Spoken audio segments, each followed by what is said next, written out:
नमस्कार दोस्तों। पश्चिम बंगाल विधानसभा चुनाव को लेकर सियासी माहौल अब पूरी तरह गर्मा चुका है। चुनाव जैसे जैसे नजदीक आ रहा है वैसे वैसे सभी राजनीतिक दल अपनी पूरी ताकत झोंकते हुए दिखाई दे रहे हैं। इसी बीच आज कोलकाता में गृह मंत्री अमित शाह ने बीजेपी का बहुप्रतीक्षित संकल्प पत्र जारी किया है, जिसने बंगाल की राजनीति में एक नई बहस को जन्म दे दिया है। बीजेपी ने इस संकल्प पत्र को केवल चुनावी घोषणाओं का दस्तावेज नहीं बताया, बल्कि इसे बंगाल के भविष्य को बदलने वाला रोडमैप कहा है। पार्टी का दावा है कि यह संकल्प पत्र राज्य के किसानों, युवाओं, महिलाओं और आम नागरिकों के लिए नई उम्मीद लेकर आया है। ऐसे में सबसे बड़ा सवाल यही है कि क्या बीजेपी की ये घोषणाएं इस बार बंगाल की राजनीति में बड़ा बदलाव ला पाएंगी या फिर ममता बनर्जी एक बार फिर अपनी पकड़ मजबूत बनाए रखेंगी। सबसे पहले बात करते हैं उस घोषणा की जिसने सबसे ज्यादा राजनीतिक हलचल पैदा की है। बीजेपी ने अपने संकल्प पत्र में कहा है कि अगर राज्य में उनकी सरकार बनती है तो 6 महीने के भीतर पश्चिम बंगाल में यूनिफॉर्म सिविल कोड लागू किया जाएगा। यह घोषणा इसलिए बेहद महत्वपूर्ण मानी जा रही है क्योंकि यूनिफॉर्म सिविल कोड लंबे समय से राष्ट्रीय राजनीति का बड़ा मुद्दा रहा है। बीजेपी इसे समान नागरिक अधिकारों और एक से समान कानून व्यवस्था के रूप में पेश कर रही है। पार्टी का कहना है कि राज्य में सभी नागरिकों के लिए एक समान कानून लागू होना चाहिए, जिससे सामाजिक और कानूनी व्यवस्था मजबूत हो सके। वहीं विपक्ष इस मुद्दे को चुनावी रणनीति और वोट बैंक की राजनीति से जोड़कर देख रहा है। ऐसे में यह मुद्दा चुनाव के दौरान सबसे ज्यादा चर्चा में रहने वाला है। अब बात करते हैं दूसरी और शायद सबसे बड़ी आर्थिक घोषणा की।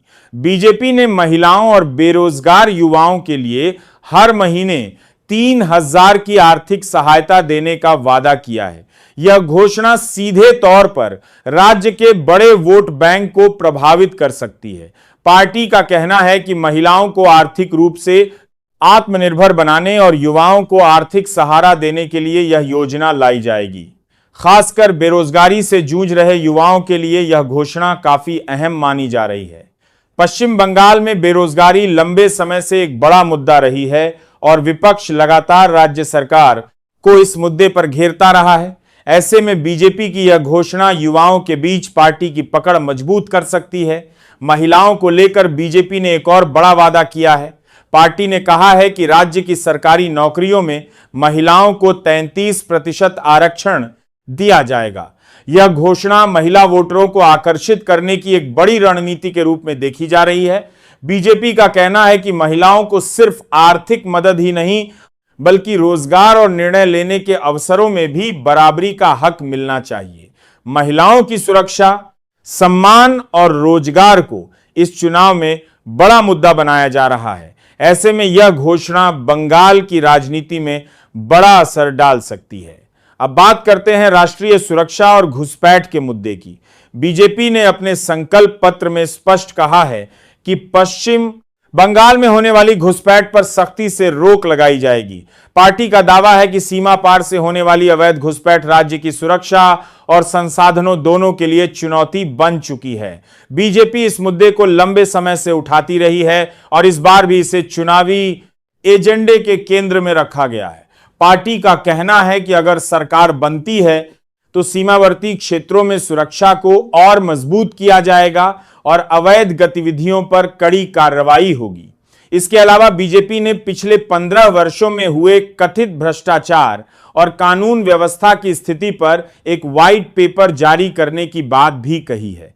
पार्टी का आरोप है कि तृणमूल कांग्रेस के शासनकाल में राज्य में भ्रष्टाचार और प्रशासनिक अव्यवस्था बढ़ी है। बीजेपी का कहना है कि सत्ता में आने के बाद इन सभी मामलों की विस्तृत रिपोर्ट जनता के सामने लाई जाएगी। यह घोषणा सीधे तौर पर ममता बनर्जी सरकार को घेरने की रणनीति मानी जा रही है। अब अगर राजनीतिक दृष्टि से देखा जाए तो यह चुनाव बीजेपी के लिए किसी अग्नि परीक्षा से कम नहीं है। पिछले कई चुनावों में बीजेपी ने पश्चिम बंगाल में अपनी उपस्थिति मजबूत की है, लेकिन सत्ता तक पहुंचने में सफल नहीं हो पाई। दूसरी ओर ममता बनर्जी पिछले 15 वर्षों से राज्य की राजनीति में मजबूत पकड़ बनाए हुए हैं। ऐसे में इस बार का चुनाव दोनों दलों के लिए बेहद अहम माना जा रहा है। बीजेपी के लिए यह चुनाव डू और डाई की स्थिति जैसा है, क्योंकि अगर इस बार भी पार्टी सत्ता से दूर रहती है तो आने वाले समय में तृणमूल कांग्रेस और मजबूत हो सकती है। राजनीतिक विश्लेषकों का मानना है कि महिलाओं और युवाओं के लिए की गई आर्थिक घोषणाएं चुनाव में गेम चेंजर साबित हो सकती हैं। बंगाल में बड़ी संख्या में युवा मतदाता हैं और महिला वोट बैंक भी चुनावी नतीजों में अहम भूमिका निभाता है। ऐसे में 3,000 मासिक सहायता और 33% आरक्षण जैसे वादे बीजेपी के लिए बड़ा फायदा दे सकते हैं। हालांकि यह भी देखना होगा कि जनता इन वादों को किस तरह लेती है और क्या विपक्ष इन्हें केवल चुनावी जुमला बताकर जनता के बीच अपनी बात मजबूत कर पाता है। वहीं दूसरी ओर ममता बनर्जी और तृणमूल कांग्रेस भी पूरी ताकत के साथ चुनावी मैदान में हैं। ममता बनर्जी खुद को बंगाल की पहचान और संस्कृति से जोड़कर पेश करती रही हैं। ऐसे में बीजेपी और काम की तरफ से भी बंगाल की पहचान को दूर होने की तरफ से भी बना जाता है। दूसरी ओर ममता टीएमसी के बीच यह मुकाबला केवल सीटों का नहीं बल्कि राजनीतिक विचारधारा और नेतृत्व की लड़ाई भी बन चुका है। अब सबसे बड़ा सवाल यही है कि क्या बीजेपी का यह संकल्प पत्र बंगाल की राजनीति का रुख बदल पाएगा? क्या महिलाओं और युवाओं के लिए किए गए वादे वोट में बदलेंगे? क्या यूनिफॉर्म सिविल कोड और घुसपैठ का मुद्दा चुनाव में निर्णायक साबित होगा? या फिर ममता बनर्जी एक बार फिर जनता का भरोसा जीतकर सत्ता में वापसी करेंगी? इन सभी सवालों का जवाब आने वाले मतदान और चुनाव परिणाम में मिलेगा। फिलहाल बंगाल की राजनीति अपने सबसे निर्णायक मोड़ पर खड़ी है और आने वाले दिनों में सियासी बयानबाजी और भी तेज होने वाली है। आप इस चुनाव को कैसे देखते हैं और आपके हिसाब से इस बार बंगाल में किसकी सरकार बनेगी? हमें कमेंट करके जरूर बताएं। अगर आपको यह खबर और विश्लेषण पसंद आया हो तो वीडियो को लाइक करें, चैनल को सब्सक्राइब करें और बेल आइकन जरूर दबाएं ताकि आपको हर बड़ी राजनीतिक खबर सबसे पहले मिल सके। दोस्तों, अब बात करते हैं इस चुनाव के सबसे बड़े राजनीतिक समीकरण की।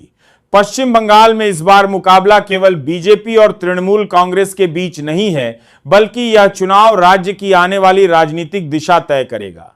एक तरफ बीजेपी विकास, सुरक्षा, रोजगार और महिलाओं के सशक्तिकरण को अपना मुख्य एजेंडा बना रही है, तो दूसरी तरफ ममता बनर्जी अपनी सरकार के पिछले कार्यकाल की उपलब्धियों और बंगाल की क्षेत्रीय पहचान के मुद्दे को सामने रख रही हैं। यही वजह है कि इस बार का चुनाव पूरे देश की नजरों में है। दिल्ली से लेकर कोलकाता तक हर राजनीतिक विश्लेषक इस चुनाव को बेहद महत्वपूर्ण मान रहा है। बीजेपी की रणनीति साफ दिखाई दे रही है। पार्टी इस बार हर उस मुद्दे को जनता के बीच ले जाना चाहती है जो पिछले कुछ वर्षों में चर्चा का विषय रहा है, चाहे वह बेरोजगारी हो, महिलाओं की सुरक्षा हो, सीमावर्ती इलाकों में घुसपैठ का मुद्दा हो या फिर भ्रष्टाचार के आरोप। बीजेपी इन सभी बिंदुओं पर तृणमूल सरकार को घेरने की कोशिश कर रही है।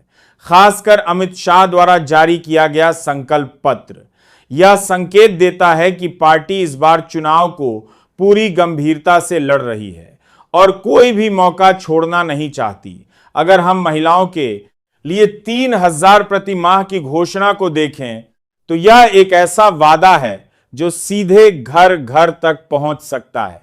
बंगाल की राजनीति में महिला मतदाताओं की भूमिका हमेशा से बेहद अहम रही है। ममता बनर्जी की लोकप्रियता का एक बड़ा आधार महिला वोट बैंक भी रहा है। ऐसे में बीजेपी का यह कदम सीधे उसी वोट बैंक भी रहा है। बैंक को चुनौती देने वाला माना जा रहा है। पार्टी का मानना है कि आर्थिक सहायता और नौकरी में 33% आरक्षण का वादा महिलाओं को आकर्षित कर सकता है। युवाओं के लिए 3,000 प्रति माह बेरोजगारी सहायता की घोषणा भी चुनावी दृष्टि से बेहद महत्वपूर्ण है। आज के समय में रोजगार का मुद्दा हर राज्य में सबसे बड़ा सवाल बन चुका है। पश्चिम बंगाल में भी बड़ी संख्या में युवा रोजगार के अवसरों की तलाश में हैं। ऐसे में बीजेपी की यह घोषणा युवाओं के बीच उम्मीद पैदा कर सकती है। हालांकि विपक्ष इस पर सवाल भी उठा रहा है कि क्या यह वादा जमीन पर उतर पाएगा या नहीं।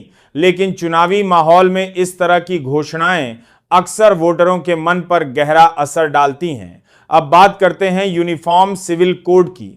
यह मुद्दा केवल पश्चिम बंगाल ही नहीं बल्कि राष्ट्रीय राजनीति में भी काफी बड़ा माना जाता है। बीजेपी इसे समानता और एक कानून की नीति के रूप में जनता के सामने रख रही है। पार्टी का कहना है कि सभी नागरिकों के लिए एक समान कानून होना चाहिए ताकि समाज में एकरूपता और न्याय सुनिश्चित हो सके। वहीं विपक्ष इसे संवेदनशील मुद्दा बताते हुए कह रहा है कि यह चुनावी ध्रुवीकरण की रणनीति हो सकती है, लेकिन इतना तय है कि यह मुद्दा चुनावी बहस का केंद्र बना रहेगा। घुसपैठ का मुद्दा भी बीजेपी लंबे समय से उठाती रही है।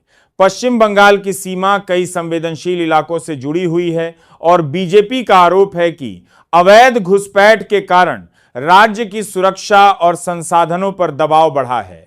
पार्टी इस मुद्दे को राष्ट्रीय सुरक्षा से जोड़कर देख रही है। ऐसे में यह विषय चुनावी भाषणों और रैलियों में लगातार सुनने को मिल सकता है। वहीं तृणमूल कांग्रेस भी बीजेपी के इन वादों का जवाब देने में जुटी हुई है। ममता बनर्जी की छवि एक मजबूत क्षेत्रीय नेता की रही है और वह खुद को बंगाल की जनता के साथ भावनात्मक रूप से जोड़ने में सफल रही हैं। टीएमसी का फोकस विकास कार्यों, सामाजिक योजनाओं और क्षेत्रीय अस्मिता पर है। यही वजह है कि यह मुकाबला और भी दिलचस्प होता जा रहा है। अब चुनावी तारीखों की बात करें तो 23 और 29 अप्रैल को 2 चरणों में मतदान होना है। इन दोनों चरणों पर पूरे देश की नजरें रहेंगी।